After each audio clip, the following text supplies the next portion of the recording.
Hello Internet, I'm underneath this 2000 Ford Excursion here, and I thought I would take a little bit of time to inform you all about some muffler change, or not some muffler changes, sorry, I'm tired.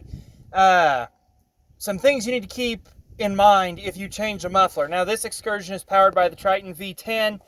I have my pickup right over there, also powered by the V10.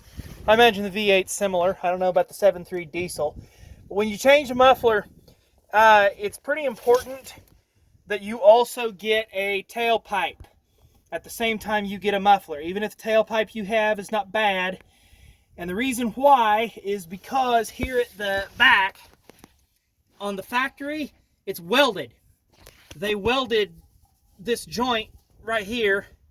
Okay, so the only way to get all this out is to cut it, which makes it a lot easier to get out, because when you remove the muffler, because you have to cut the tailpipe off of it, you are better off to just cut all the hangers. There's two here, and then there's one right here. Well, right there.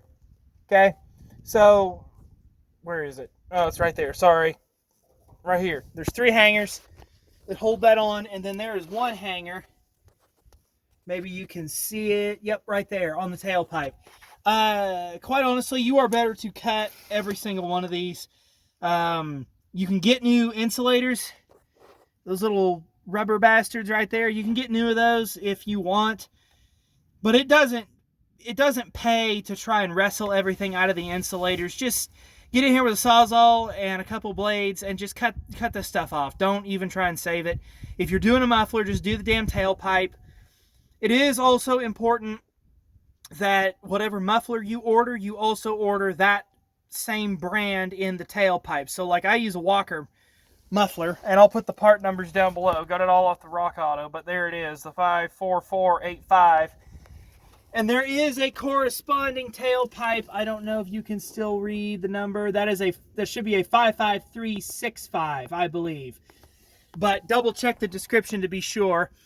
All this came from the Rock Auto, so it was fairly affordable.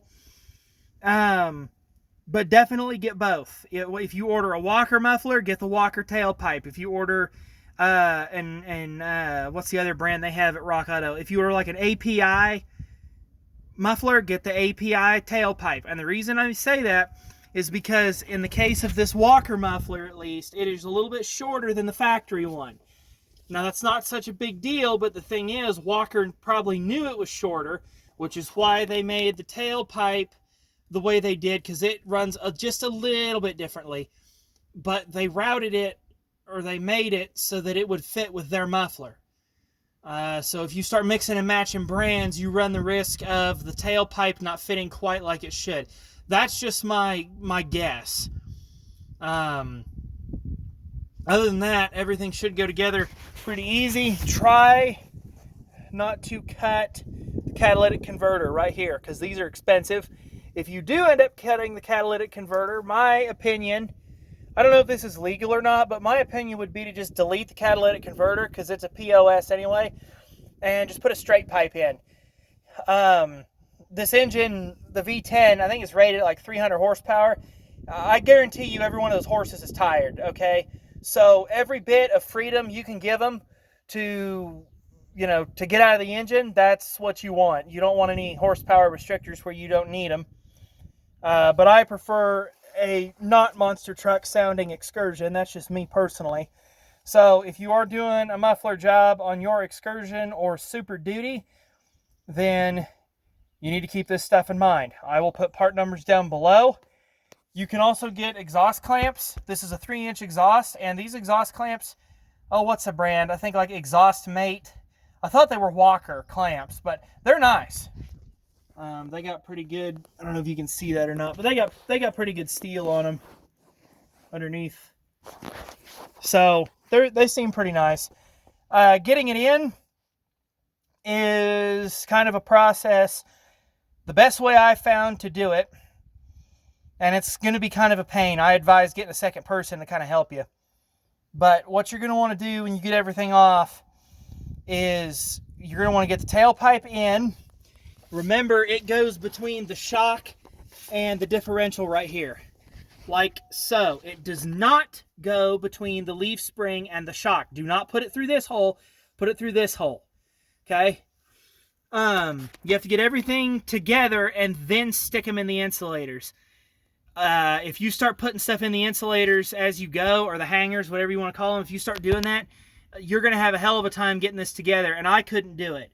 So what I did was I got the muffler on to the catalytic converter first, and I put it in this insulator, slid it onto the catalytic converter. Okay, that's the first thing I did. The next thing I did was get the tailpipe routed. I took the hanger for it off, if I can get you this right there.